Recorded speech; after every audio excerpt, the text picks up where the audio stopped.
இந்த மாநாட்டில் பங்கேற்று சிறப்பித்துக் கொண்டிருக்கிற ஈழ மண்ணிலிருந்து வருகை தந்திருக்கிற அன்பு தமிழ்ச் சொந்தங்களே, ஒவ்வொருவரின் பெயரையும் தனித்தனியே விழித்திட வேண்டும் என்ற ஆவல் இருந்தாலும் அதற்கு நேரம் இடந்தரவில்லை. வருகை தந்திருக்கிற எனது அன்பு தமிழ்ச் சொந்தங்களே, என்னோடு வருகை தந்திருக்கிற கட்சியின் செய்தி தொடர்பாளர் தம்பி பாவலன் அவர்களே, ஊடக பிரிவின் செயலாளர் தம்பி எழிலிமையன் அவர்களே, தம்பி திருவண்ணாமலை நியூட்டன் அவர்களே, உங்கள் அனைவருக்கும் என்னுடைய பணிவார்ந்த வணக்கத்தை தெரிவித்துக் கொள்கிறேன். இந்த மாநாட்டில் பங்கேற்று உங்களிடையே உரையாற்றக்கூடிய இந்த அரிய வாய்ப்பை எனக்கு வழங்கியமைக்காக மாநாட்டின் ஒருங்கிணைப்பாளர்கள் அனைவருக்கும், குறிப்பாக நம்முடைய சித்த மருத்துவர் திருத்தணி காச்சலம் அவர்களுக்கும் என்னுடைய சிறப்பான நன்றியை உரித்தாக்குகிறேன். இன்றும் நாளையும் இந்த மாநாடு இங்கே ஒருங்கிணைக்க பெற்று வெற்றிகரமாக நடைபெற்றுக் கொண்டிருக்கிறது. நாளை வணிகர்கள் மாநாடு என்று தனியே சிறப்பானதொரு நிகழ்வை ஒருங்கிணைத்திருக்கிறீர்கள். இந்த மாநாட்டை நடத்துவதற்குரிய காரணங்களையும், அதுவும் குறிப்பாக வியட்நாமில் நடத்துவதற்குரிய காரணங்களையும், அதற்கான தேவைகளையும் இங்கே மாநாட்டை தலைமை தாங்கி உரையாற்றி அமர்ந்திருக்கிற சித்த மருத்துவர் திருத்தணி காச்சலம் அவர்கள் அவருக்கே உரிய நடையில் எடுத்துரைத்து அமர்ந்திருக்கிறார். 50க்கும் மேற்பட்ட நாடுகளில் இருந்து நாம் இங்கே கூடியிருக்கிறோம். ஏற்கனவே அவர் சொன்னதைப் போல கம்போடியாவில் இதே உலகத் தமிழர் மாநாட்டை ஒருங்கிணைத்த போது எனக்கு அழைப்பு விடுத்தார். அப்போது என்னால் பங்கேற்க இயலவில்லை. அவர் அழைத்த நேரம் நாடாளுமன்ற கூட்டத்தொடர் இருந்த சூழல். இப்போதும் கூட என்னால் வர முடியாத அளவுக்கான ஒரு நெருக்கடி இருந்தது. என்னுடைய அருமை தாயார் 80 வயதை கடந்த நிலையில் திடுமென நெஞ்சுவலி ஏற்பட்டு மருத்துவமனையிலே அனுமதிக்கப்பட்டு தீவிர சிகிச்சை பிரிவில் 10 நாட்கள் இருந்தார். அதனால் நான் உடன் இருக்க வேண்டிய ஒரு கட்டாயம் இருந்தது. ஆனால் திருத்தணி காச்சலம் அவர்கள் இந்த மாநாட்டுக்கு எப்படியும் நீங்கள் வர வேண்டும் என்று அன்பு கட்டளையிட்டதை மீற முடியாத நிலையில் வருவதற்கு நான் இசைவளித்து விட்ட ஒரு சூழலில் நேற்று மருத்துவமனையில் இருந்து விடுவித்து அவரை கொண்டு வந்து வீட்டிலே சேர்த்துவிட்டு அவருடைய அனுமதியோடு இங்கு வந்து உங்கள் முன்னால் கொண்டு கொண்டிருக்கிறேன். 2 நாளில் திரும்புவேன் என்கிற உறுதியை தந்துவிட்டுத்தான் அவரிடமிருந்து நான் விடைபெற முடிந்தது. எனக்கும் தனிப்பட்ட முறையிலே ஒரு பாதிப்பு. கிட்டத்தட்ட 3 வார காலம் என்னுடைய வலதுபுறத்து கண்ணிலே ஒரு கட்டி எழுந்து அதற்காக தொடர் சிகிச்சை எடுத்துக் கொள்ள வேண்டிய ஒரு நெருக்கடி. இன்றைக்கு காலையில் கூட அதற்கு மருந்திட வேண்டும். ஆனால் மருந்திட்டால் பார்வை சற்று நேரம் குறைபாடாக இருக்கும். ஆகவே மருந்திடாமலேயே உங்கள் முன்னால் நிற்கிறேன். இந்த மாநாட்டில் பங்கேற்பதில் நான் மிகுந்த மகிழ்ச்சி அடைகிறேன் என்பதை விட பெருமைப்படுகிறேன். உங்களிடையே என்னுடைய கருத்துக்களை பகிர்ந்து கொள்வதற்கான இந்த அரிய வாய்ப்பை வழங்கியதை எண்ணி நான் பூரிப்படைகிறேன். ஒரு செய்தியை நம்முடைய மாநாட்டு தலைவர் திருத்தணி காச்சலம் சொன்னார். எனக்கு எப்படி இந்த உந்துதல் எழுந்தது? பிரெஞ்சு மண்ணிலே நான் இருந்தபோது அங்குள்ள அருங்காட்சியகத்திற்கு சென்றேன். அவர்களின் வரலாற்று சுவடுகளை காண நேர்ந்தது. அவர்களால் 300 ஆண்டுகளுக்கு மேல் பின்னோக்கி செல்ல இயலவில்லை. அவ்வளவுதான் அவர்களின் வரலாறாக இருக்கிறது. ஆனால் நம் ஊரின் குளத்துக்கரையில் இருக்கிற படிக்கட்டு கூட 1000 காலத்து வரலாறு கொண்டதாக இருக்கிறது. சுமை தாங்கி கல்லுக்கு கூட 1500 ஆண்டு கால வரலாறு இருக்கிறது. இப்படி ஒரு நீண்ட நெடிய பாரம்பரியமுள்ள ஒரு இனம் தமிழ் இனம். இந்த இனத்தின் வரலாற்றை நம்மால் பாதுகாக்க முடியவில்லை, வெளிச்சம் போட்டு காட்ட முடியவில்லை. அந்த கவலை எனக்கு மேலெழுந்தது.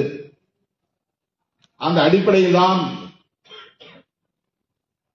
தமிழ் சான்றோர்களை எல்லாம் ஒருங்கிணைத்து இது குறித்து நாம் கலந்தாய்வு செய்ய வேண்டும், மாநாடுகளை நடத்தி உந்துதலை பெற வேண்டும், ஊக்கப்படுத்த வேண்டும் என்ற எண்ணம் எனக்கு முகிழ்த்தது. அதன் அடிப்படையில் தான் இந்த முயற்சியை நான் மேற்கொண்டு 2வது மாநாடாக இந்த மாநாட்டை நடத்தி கொண்டிருக்கிறேன் என்று சொன்னார். நம்முடைய உள்ளத்தை தொட்ட பேச்சு அது, கருத்து அது. நம்முடைய நெஞ்சத்தின் ஆழத்தை தொட்ட ஒரு செய்தி அது. தமிழர் என்கிற ஒரு இனம் இந்த மண்ணில் ஒரு நீண்ட நெடிய வரலாற்று பாரம்பரியத்தை கொண்ட இனம். ஆனால் பிற இனத்தவரை கூட நம்மால் நம்முடைய வரலாற்றை பாதுகாக்க முடியவில்லை, உயர்த்தி பிடிக்க முடியவில்லை, வெளிச்சம் போட்டு காட்ட முடியவில்லை என்கிற வேதனை ஏன் மேலிடுகிறது? அதற்கு ஒரே காரணம்தான், ஒரு இனம் தனக்கான ஒரு தேசத்தையும் தனக்கான ஒரு அரசையும் பெறவில்லை என்று சொன்னால் அந்த இனத்தால் வரலாற்று பாரம்பரியத்தை பாதுகாக்க முடியாது. காலப்போக்கிலே அவையெல்லாம் மெல்ல சிதையும், காணாமல் அழிந்து போகும். எவ்வளவு நீண்ட நெடிய வரலாற்று பாரம்பரியம் உள்ள மொழியாக இருந்தாலும் கூட, கோடிக்கணக்கான மக்களை கொண்ட ஒரு மொழியாக இருந்தாலும் கூட, அந்த மொழியின் பாதுகாப்பும் அந்த மொழியின் நீண்ட நெடிய பாரம்பரியம் மிக்க அறிவு சொத்தும் காணாமல் போய்விடும், சிதைந்து போய்விடும். காலத்தின் போக்கில் அது நிகழ்ந்துவிடும், தடுக்க முடியாது. இந்திய தேசம் முழுவதும் பரவி வாழ்ந்த இனம்தான் தமிழ் இனம். அவர்கள் நாகர்கள் என்று அழைக்கப் பெற்றார்கள். அந்த இனம் இன்றைக்கு தமிழ்நாடு என்கிற ஒரு மாநிலத்துக்குள் சுருங்கி கிடக்கிறது. எஞ்சிய பகுதி தமிழர்களுக்குரியதாக இல்லாமல் போய்விட்டது. இந்தியாவின் எஞ்சிய பகுதி தமிழருக்குரிய நிலப்பரப்பாக இல்லாமல் போய்விட்டது என்கிற ஒரு வரலாற்றை நாம் இங்கே பார்க்கிறோம். மொழியியல் வல்லுநர்களும் பண்பாட்டு தளத்தில் சான்றோர்களாய் இருக்கிற வல்லுநர்களும் வரலாற்று அடிப்படையிலான வல்லுநர்களும் நமக்கு தருகிற தரவுகளில் இருந்து இதை உணர முடிகிறது. இந்தியா என்பது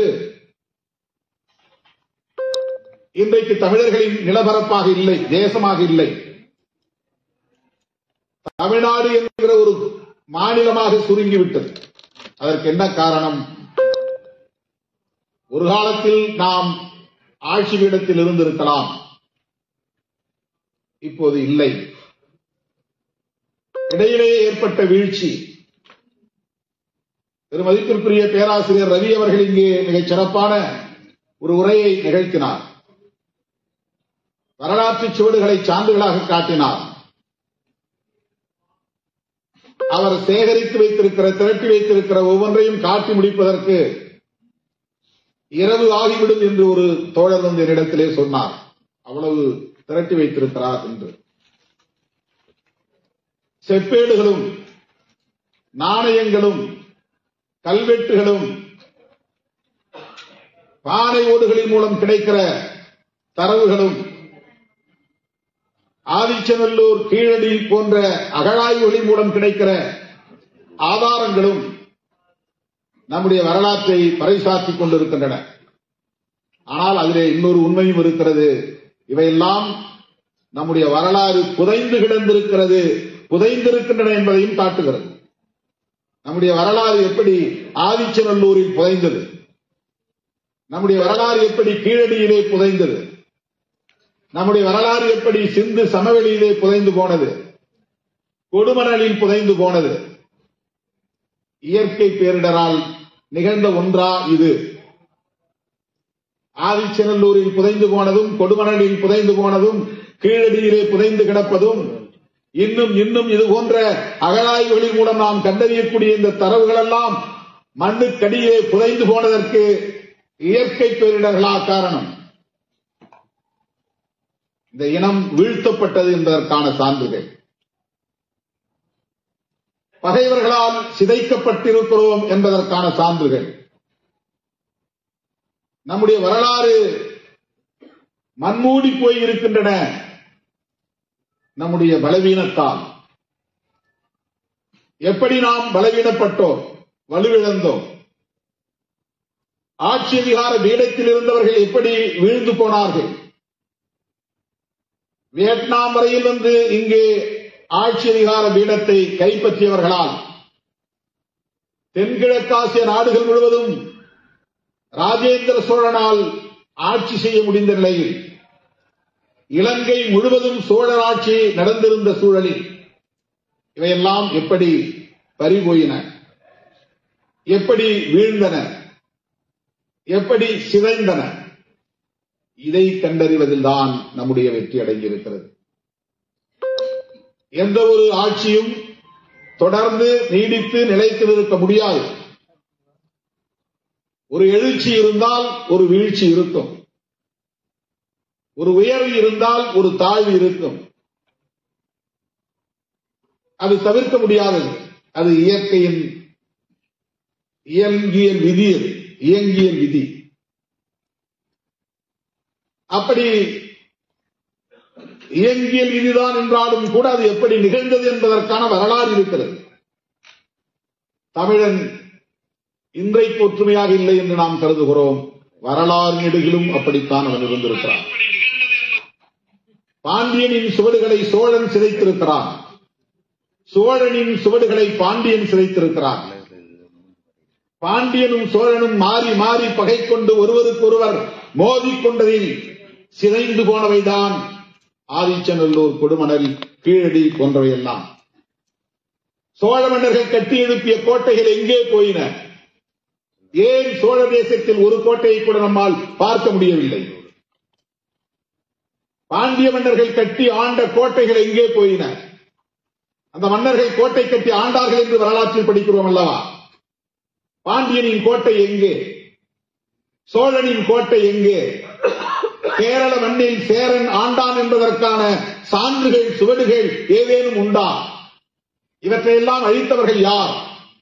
வட இந்திய மன்னர்களா அல்லது தமிழ் மன்னர்களா? தமிழர்களுக்குள்ளேயே, தமிழ் மன்னர்களுக்குள்ளேயே இந்த பகை இருந்தது, உட்பகை இருந்தது. ஒருவரை ஒருவர் மாறி மாறி மோதிக்கொண்டார்கள், அழித்துக் கொண்டார்கள். இந்த வரலாற்றை நாம் கடந்து போய்விட முடியாது. இந்த வரலாற்றை அறியாமல் நாம் மீட்சி பெற முடியாது. இந்த உட்பகை எழுவதற்கு என்ன காரணம்? இடையிலே புகுந்து இவர்களை சிதறடித்தவர்கள் யார்? சூது செய்தவர்கள் யார்? சூழ்ச்சி செய்தவர்கள் யார்? பகையை ஊட்டியது யார்? இந்த கேள்விகளுக்கெல்லாம் நாம் விடை கண்டாக வேண்டும். அப்படி விடை காணுகிற போதுதான் தமிழர்களை ஒருங்கிணைப்பதற்கு புதிய உத்திகளை நாம் கையாள முடியும், வரையறுக்க முடியும். இன்றைக்கு இந்தியா முழுவதும் வாழ்ந்த நாகர் இனம் இன்றைக்கு தமிழர் இனமாக தமிழ்நாட்டுக்குள்ளே சுருங்கி இருக்கின்ற நிலை, தமிழ் தெலுங்காகவும் மலையாளமாகவும் கன்னடமாகவும் பிறந்த நிலை எதனால் நிகழ்ந்தது? இதை கண்டறிந்த மாமனிதர் தான் பகுத்தறிவு பகலவன் தந்தை பெரியார். அவரை ஒரு இனவெறியராக இன்றைக்கு பலரும் சித்தரிக்க முயற்சிக்கிறார்கள். அவரை ஒரு கன்னடராக காட்ட முயற்சிக்கிறார்கள். அவரை தமிழரின் பகைவராக காட்ட முயற்சிக்கிறார்கள். தமிழை பழித்தார் என்றும் தமிழனை இழித்தார் என்றும் சொல்லுகிறார்கள். அது அவருடைய நோக்கம் இல்லை. ஒரு இனத்தின் வீழ்ச்சிக்கு மிக முக்கியமான காரணமாக இருக்கிற கருத்தியல் எது என்று அவர் கண்டறிந்தார். பகை உருவாவதற்கு கருத்தியல் தான் காரணம். அண்ணன் தம்பிக்கிடையிலே கூட பகை. ஒரே குடும்பத்திற்குள் கருத்து மாறுபடுகிற போது, முரண்படுகிற போது பகை வருகிறது. அப்படித்தான் இனங்களுக்கு இடையிலே ஒரே இனத்திற்குள்ளே உட்பகை உருவாவதற்கும் கருத்தியல் என்பதுதான் முக்கியமானதாக இருக்கிறது. வெறும் பொருளாதாரத்திற்கான சண்டையாக இருந்தால் சமரசம் செய்துவிட முடியும். பங்கு பிரிப்பதிலே சண்டை ஏற்பட்டால் விட்டுக் கொடுத்து சமாதானம் செய்துவிட முடியும். ஆட்சியை கைப்பற்றுவதிலே ஏற்படுகிற முரண்பாடாக இருந்தால் எனக்கு அதிகாரமே வேண்டாம் என்று இளங்கோவடிகளைப் போல அண்ணனிடம் கொடுத்துவிட்டு சமாதானத்தை உருவாக்கிவிட முடியும். ஆனால் கருத்தியல் அடிப்படையிலே முரண்பாடு எழுந்தால், பகை எழுந்தால் அதிலே தெளிவு உருவாகிற வரையில் அந்த பகை நீடிக்கும். தெளிவு உருவாகிற வரையில் சமரசத்தை உருவாக்க முடியாது, சமாதானத்தை ஏற்படுத்த முடியாது. இரண்டு பேருக்கு இடையிலே கருத்தியல் பகை உருவாகிறது என்றால் கருத்து முரண் உருவாகும் போதுதான் அது உருவாகிறது. அந்த கருத்து முரண் எது என்று கண்டறிந்து அதை தெளிவுபடுத்துகிற வரையில் இருவரும் இந்த கருத்துதான் ஒரே கருத்துதான் என்கிற நிலைக்கு வருகிற வரையில் ஒற்றுமை உருவாகாது. ஆக தமிழர்களின் ஒற்றுமையை சிதைத்தது இடைக்காலத்தில் உட்புகுந்த ஊடுருவிய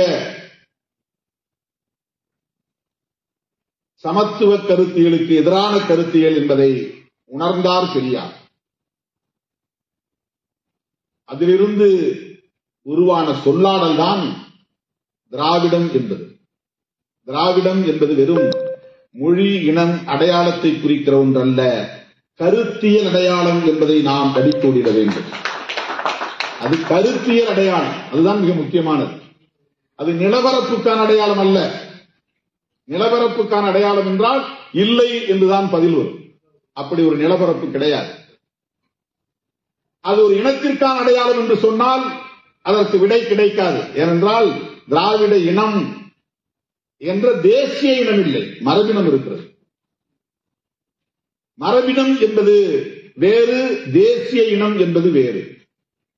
தமிழன் என்றால் தேசிய இனம், திராவிடன் என்றால் மரபினம். உலக மாந்தர்கள் இப்படி ரேசியல் பேஸ்ட், மரபினத்தின் அடிப்படையில் இருக்கிறார்கள். அது தவிர்க்கவே முடியாது. மங்கோலியன் ரேஸ் என்பது வேறு, திராவிடியன் ரேஸ் என்பது வேறு, ஆரியன் ரேஸ் என்பது வேறு. உலகத்தில் ஆரியன் ரேஸ் என்ற ஒரு இனம் இருக்கிறது. அவர்கள் எந்த தேசத்தில் வாழ்ந்தாலும் ஒரே மாதிரியான மூக்கு, ஒரே மாதிரியான தோல், ஒரே மாதிரியான கைகள், ஒரே மாதிரியான கால்களை கொண்டிருப்பார்கள், ஒரே மாதிரியான கண்களை கொண்டிருப்பார்கள். வெவ்வேறு நிலப்பரப்பில் வாழ்ந்தாலும் அவர்களின் ஜீன் அந்த பாரம்பரிய பண்புகளை தலைமுறை விட்டு தலைமுறை கடத்தி செல்லக்கூடிய ஆற்றலை கொண்ட அந்த இழை இருக்கிறதே, குரோமோசோம், டிஎன்ஏ, அந்த ஜீன், அதுதான் ரேசியல் ஐடென்டிட்டி என்கிற ஒன்றாகும். திராவிடியன் ரேஸ் இந்த மண்ணிலே உண்டு. ஆனால் அந்த மரபினத்தை ஒரே இனமாக இணைக்க முடியாது.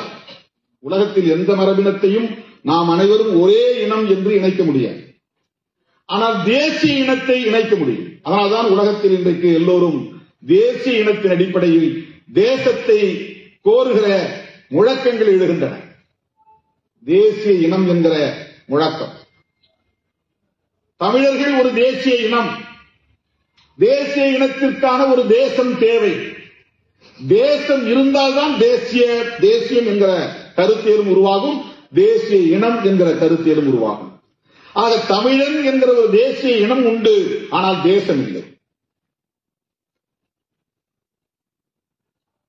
உலகம் முழுவதும் இன்றைக்கு ஒவ்வொரு தேசிய இனத்திற்கும் ஒரு தேசம் இருக்கிறது. இந்தியா ஒரு தேசிய இனத்திற்குரிய தேசம் இல்லை, பல தேசிய இனங்களுக்கான தேசம். ஆகவே இந்தியாவை ஒரு தேசிய இனத்தின் தேசமாக மாற்ற வேண்டும் என்கிற முயற்சி நடக்கிறது. இது புரிதலுக்காக நான் சொல்லுகிறேன், அரசியலாக பார்க்கக்கூடாது. இந்த புரிதல் மிக முக்கியமான ஒரு புரிதல். குறிப்பிட்ட சில மாநிலங்களில் மட்டுமே பேசப்படுகிற இந்தி மொழி ஒரு தேசத்தை கொண்டிருக்கிறதா என்றால் இல்லை. இந்தி மொழியும் சில மாநிலங்களை கொண்டிருக்கிறது, தேசத்தை கொண்டிருக்கவில்லை. இந்தி பேசக்கூடிய தேசிய இனத்திற்கு ஒரு தேசம் இல்லை, தமிழ் பேசக்கூடிய தேசிய இனத்திற்கு ஒரு தேசம் இல்லை, மராத்தி மொழியை பேசக்கூடிய மக்களுக்கு ஒரு தேசம் இல்லை.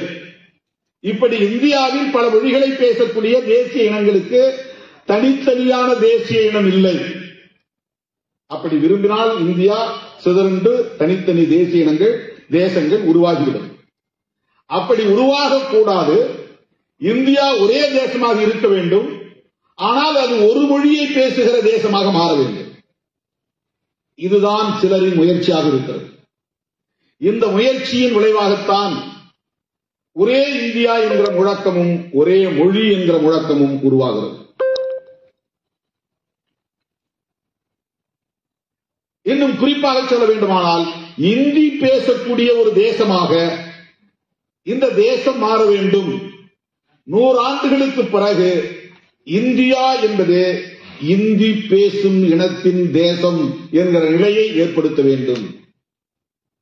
இதில் என்ன ஒப்பீடு செய்ய வேண்டிய தேவை இருக்கிறது என்றால், இந்தி மொழியை காட்டிலும் வயதில் மூத்த மொழி தமிழ்.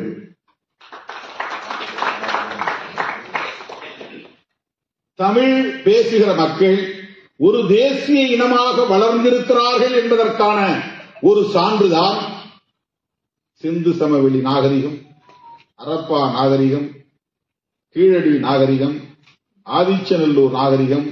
இவையெல்லாம் ஆயிரக்கணக்கான ஆண்டு தொன்மை வாய்ந்த நாகரிகங்கள். என்ன நாகரிகம்னா என்ன? நாகரிகம் என்றால் உடையை உடுத்துவதில் இல்லை, அறிவு வளர்ச்சியை குறிப்பது நாகரிகம் என்பது. எந்த அளவுக்கு சிற்பக்கலையில் அறிவு வளர்ச்சி அடைந்திருக்கிறது, கட்டிடக்கலையில் இந்த சமூகம் வளர்ச்சி அடைந்திருக்கிறது, இசைக்கலையில் இந்த சமூகம் வளர்ச்சி அடைந்திருக்கிறது, இலக்கியத்தை செழுமைப்படுத்துவதில் இந்த இனம் மொழி அறிவு பெற்றிருக்கிறது. ஒரு மொழிக்கு இலக்கணம் படைக்கிற அளவுக்கு ஞானம் வளர்ச்சி அடைந்திருக்கிறது. ஒரு மொழிக்கு இலக்கணம் உருவாகி 3000 ஆண்டுகள் ஆகின்றன என்று சொன்னால், அப்படி ஒரு இலக்கணம் உருவாவதற்கு முன்னால் பல 10,000 ஆண்டுகள் அந்த மொழி உயிர்ப்புடன் இருந்திருக்க வேண்டும், இலக்கிய வளம் கொண்டதாக இருந்திருக்க வேண்டும். இலக்கணம் உருவாகியே 3000 ஆண்டுகள் என்கிறார்கள் சிலர், தொல்காப்பியம் உருவாகி 5000 ஆண்டுகள் என்கிறார்கள் சிலர். குறைந்தபட்சம் 3000 என்று வைத்துக் கொண்டால் கூட 3000 ஆண்டுகளுக்கு முன்னால் தொல்காப்பியம் என்கிற ஒரு இலக்கணம் இந்த அன்னை தமிழுக்கு உருவாகி இருக்கிறது என்று சொன்னால், இலக்கணத்தை உருவாக்குவதற்கு சொல், எழுத்து, உச்சரிப்பு, அதிலே ஒவ்வொன்றுக்குமான தனித்தனி அலகுகள், யாப்பு என்றால் என்ன, தொடை என்றால் என்ன என்று விவரிக்கிற ஒவ்வொரு வரையறைகளையும் உருவாக்குவதற்கு ஒரு நீண்ட நெடிய பாரம்பரியம் இருந்திருக்க வேண்டும். தொடர்ச்சியாக வரலாறு நெடுகிலும், இலக்கிய வரலாறு நெடுகிலும், மொழியியல் வரலாறு நெடுகிலும் எவ்வாறு இந்த சமூகம் இதை பயன்படுத்தி வந்திருக்கிறது, இந்த சொல்லை எந்த பொருளுக்காக பயன்படுத்தி இருக்கிறது, இந்த சொல்லை எந்த சூழலில் பயன்படுத்தி இருக்கிறது, இந்த சொல் எந்த களத்தில் பயன்பட்டு இருக்கிறது என்பதையெல்லாம் திரட்டி ஆய்ந்து அதன் அடிப்படையில் ஒரு பொது வரையறையை உருவாக்குவதுதான் இலக்கணம். அந்த பொது வரையறை பிற்காலத்திற்கும் பொருந்தக்கூடியதாக இருக்கும். கடந்த காலத்திலிருந்து வரையறுக்கப்பட்டவை பிற்காலத்திற்கும் என்றைக்கும் பொதுவாக இருந்து பயன்படக்கூடியவையாக இருக்கும். அப்படிப்பட்ட ஒரு இலக்கண வரையறையை ஒரு மொழியில் ஒருவன் உருவாக்குகிறான் என்றால் அந்த ஒருவனுக்கான தனிப்பட்ட அறிவல்லது, ஒரு சமூகத்தின் அறிவு. ஒரு சமூகத்தின் அறிவு பரிணாமமடைந்து ஒருவன் மூலம் அது வெளிப்படுகிறது. ஒரு திருவள்ளுவன் உருவாகிறான் என்று சொன்னால் அந்த திருவள்ளுவன் திடீரென்று 10 மாதத்தில் உருவாகிவிடவில்லை.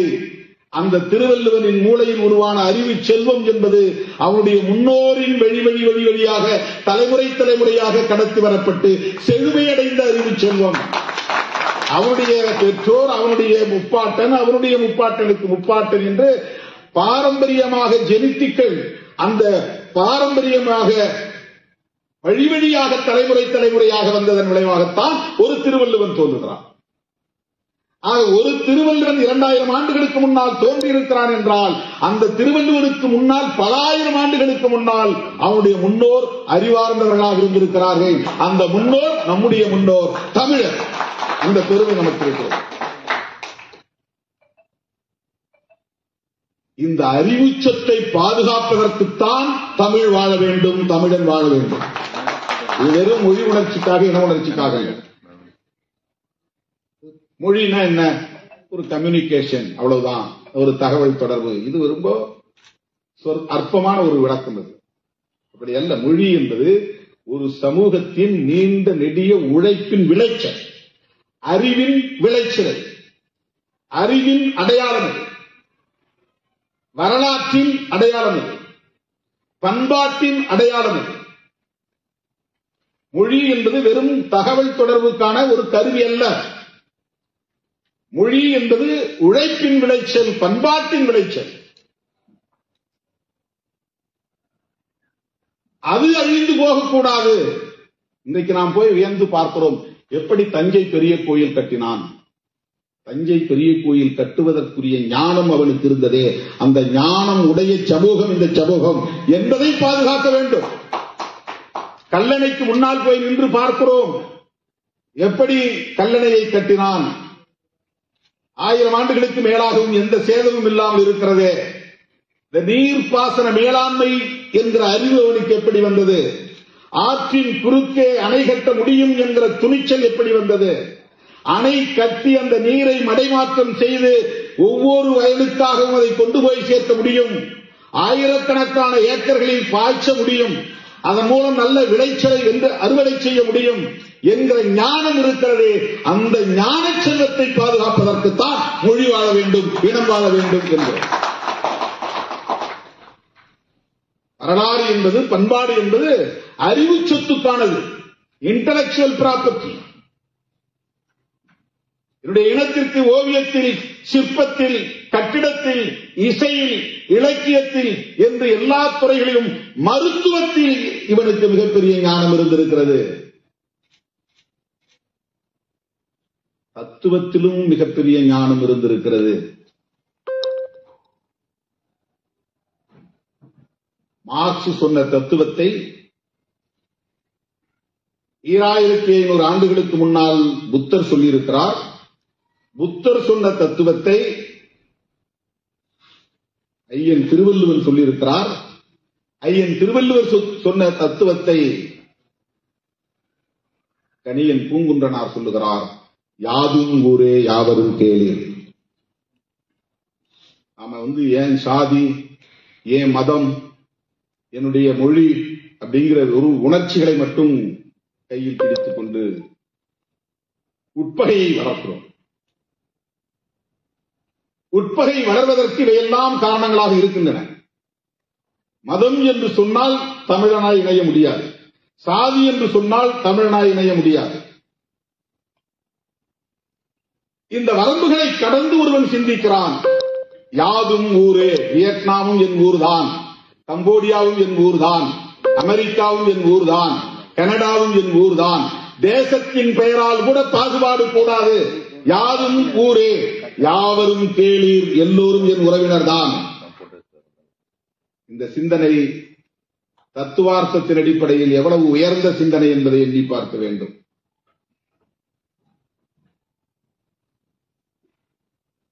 சகோதரத்துவத்தை வலியுறுத்தக்கூடிய ஒரு சிந்தனை இது.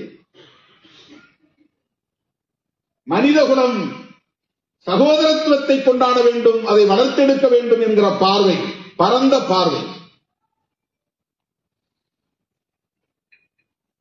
அப்படி என்றால் மொழி உணர்வு வேண்டாமா, இன உணர்வு வேண்டாமா என்று இன்னொரு கேள்வி எழும்.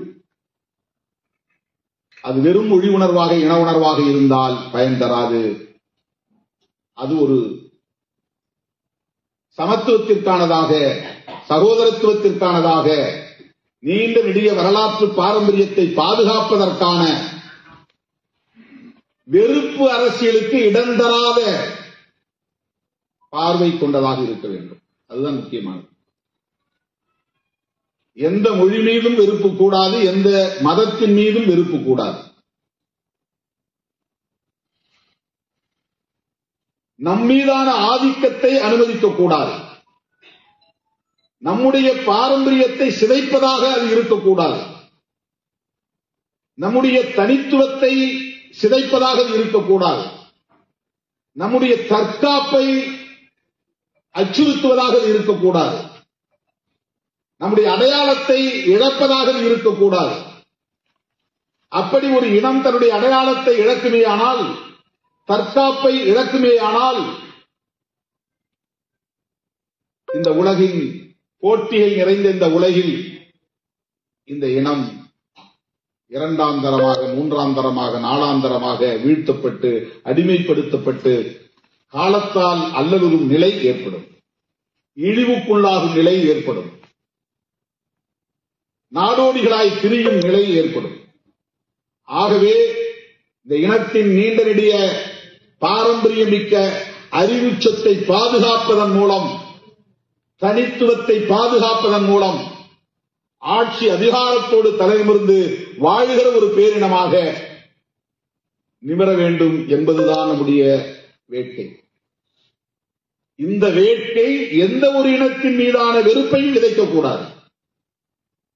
இன வெறுப்போ, மொழி வெறுப்போ, சாதி வெறுப்போ, மத வெறுப்போ அல்லாத ஒரு தற்காப்பு உணர்வு,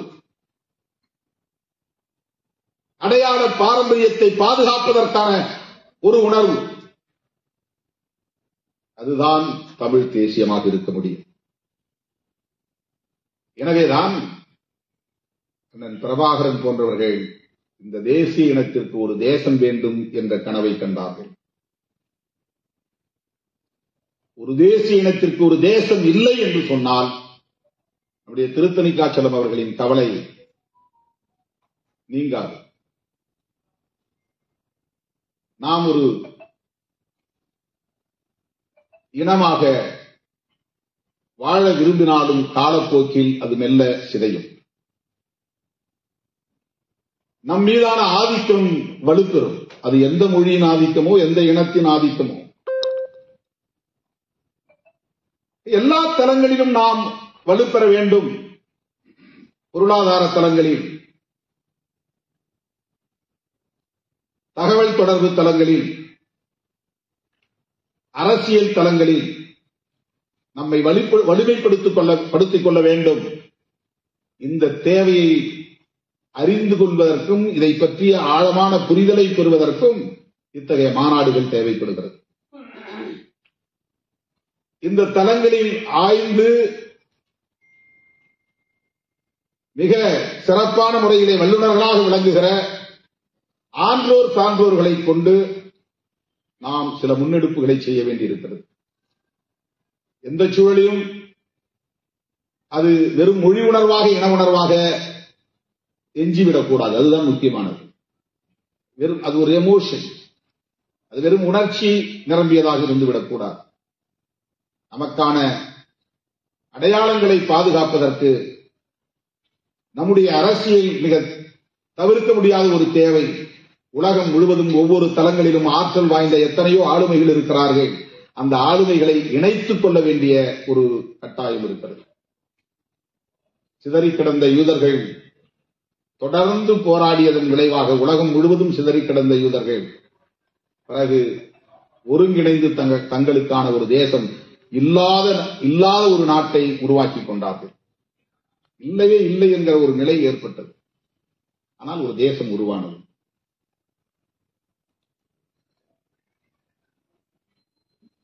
லெமுரியா கண்டத்திலிருந்து நம்முடைய வரலாறு மீளாய்வு செய்யப்படுகிறது.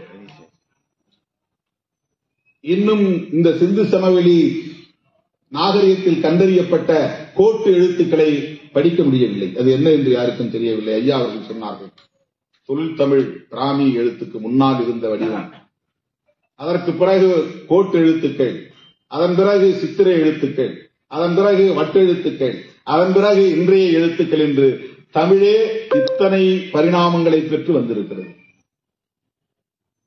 தொல்லெழுத்துக்கள் என்று சொல்லப்படக்கூடிய அந்த வடிவங்களை படிக்கிற ஒரு காலம் இன்னும் கழியவில்லை. அது என்ன இருக்கிறது என்பதை கண்டறிந்தால் உலகம் நம்மை கண்டு அச்சுறும். அதை இன்னும் படிக்க முடியவில்லை. ஒரு யூகத்தின் அடிப்படையில் தான் அந்த பானை ஓடுகளில் இருந்த 3 கோடுகள் அந்த பானைக்கு உரியவனின் பெயராக இருக்கலாம், அல்லது அந்த இனத்தின் குழுவின் பெயராக இருக்கலாம் என்ற யூகம்தான் பேராசிரியர் ரவி இங்கே அவர்கள் எடுத்துச் சொன்னார். ஆனால் உண்மையில் அதை படிக்கிற நிலை இன்னும் உருவாக்கவில்லை. சிந்துவெளியிலும் ஹரப்பாவிலும் கண்டறியப்பட்டிருக்கிற அந்த எழுத்து முறைகளை படித்தால் வரலாறு திரிக்கப்படாது. ஆனால் இன்னைக்கு நம் கண் முன்னாலேயே வரலாற்று திரிவு நடக்கிறது. அந்த நாகரிகம் அது வேறு. அது ஆரியர்கள் இங்கே இருந்தார்கள், இந்த மண்ணிலேயே அவர்கள் பூர்வீக குடிகளாக இருந்தார்கள். அங்கே சரஸ்வதி என்ற நதி ஓடியது, அது சரஸ்வதி நாகரிகம் என்றுதான் அழைக்க வேண்டும் என்று நம் கண் முன்னாலேயே வரலாறு திரிக்கப்படும் நிலை உருவாகிறது. இன்றைக்கு நாம் பேசுகிற, பெரியார் பேசுகிற இந்த அரசியலை 2000 ஆண்டுகளுக்கு முன்னால் ஐயன் திருவள்ளுவன் பேசியிருக்கிறான். 2000 ஆண்டுகளாக நாம் திரும்ப பேசிக்கொண்டே இருக்கிறோம் என்றால் இந்த வரலாற்று நிகழ்வுகளை நாம் தொகுத்து பார்க்க வேண்டிய தேவை இருக்கிறது. பிறப்புக்கும் எல்லா உயிர்க்கும் என்று ஐயன் திருவள்ளுவன் சொன்ன அந்த கருத்தைத்தான் இன்றைக்கும் நாம் பேசிக் கொண்டிருக்கிறோம். பிறப்புக்கும் எல்லா உயிர்க்கும் என்பது பிறப்பின் அடிப்படையிலே உயர்வு தாழ்வை பார்க்கக்கூடாது என்பதுதான். பிறப்பின் அடிப்படையிலே ஒருவன் உயர்ந்தவனாகவும் இன்னொருவன் தாழ்ந்தவனாகவும் இருக்க முடியாது என்கிற கருத்தியலை எதிர்ப்பதுதான் வள்ளுவம், கருத்தியலை எதிர்ப்பதுதான் பெரியார். அந்த பிறப்பின் அடிப்படையிலான உயர்வு தாழ்வை எதிர்ப்பதுதான் திராவிடம். திராவிடம் என்பதற்கு வேறு எந்த விளக்கமும் சொல்ல தேவையில்லை. யார் அப்படி சொன்னாலும் அதை ஏற்க தேவையில்லை. திராவிடம் என்கிற சொல்லுக்கு பிறப்பின் அடிப்படையிலான உயர்வு தாழ்வு இல்லை என்பதுதான் பொருள். இந்த ஒரே பொருளைத்தான் நாம் திரும்ப திரும்ப சொல்ல வேண்டும். இது ஆரியத்திற்கு எதிரான சொல்லாடல். பகுத்தறிவு பகலவன் தந்தை பெரியாருக்கு முன்னாலேயே 50-60 ஆண்டுகளுக்கு முன்னாலேயே ரெவரண்ட் ஜான் ரத்தினம் திராவிடர் கழகம் என்கிற பெயரிலேயே ஒரு இயக்கத்தை உருவாக்கினார். அதே காலகட்டத்தில் பண்டிதர் அயோத்திதாசர் திராவிட மகாஜன சபை என்கிற ஒரு அமைப்பை உருவாக்கினார். அவர் கன்னடம், தெலுங்கு, மலையாளம், தமிழ், துளு என்கிற அடிப்படையில் அந்த சொல்லை கையாளவில்லை. தட்சிண பாரதம் என்கிற பெயரில் தென்னிந்திய நிலப்பரப்பு என்கிற பொருளில் அதை கையாளவில்லை. எம்மை சிதைத்துக் கொண்டிருக்கிற என் அடையாளத்தை அழித்துக் கொண்டிருக்கிற ஆரியத்திற்கு எதிரான கருத்தியல் இது என்பதைத்தான் அவர் முன்னிறுத்தினார். எனவே இதை நாம் இந்த அடிப்படையில் தான் அணுக வேண்டும். இந்த அடிப்படையில் தான் இவற்றையெல்லாம் நாம் முன்னெடுக்க வேண்டும். ஒன்றை சொல்லி நான் முடிக்க விரும்புகிறேன். தோழர்களே, பரப்புக்கும் எல்லா உயிர்க்கும் என்கிற அடிப்படையிலான உயர்ந்த தத்துவம் கொண்ட ஒரு சமூகம்தான் தமிழ் சமூகம். சாதியின் பெயரால், மதத்தின் பெயரால் யார் பாகுபாடுகளை உயர்த்தி பிடித்தாலும் அந்த அரசியலை ஒருபோதும் ஏற்க மாட்டோம் என்கிற உறுதியை நாம் ஏற்க வேண்டும். அந்த உறுதியோடுதான் தமிழ் தேசியத்தை நாம் பேச வேண்டும். தமிழர் ஒற்றுமையை நாம் வலியுறுத்த வேண்டும். அதுதான் மிக முக்கியமானது.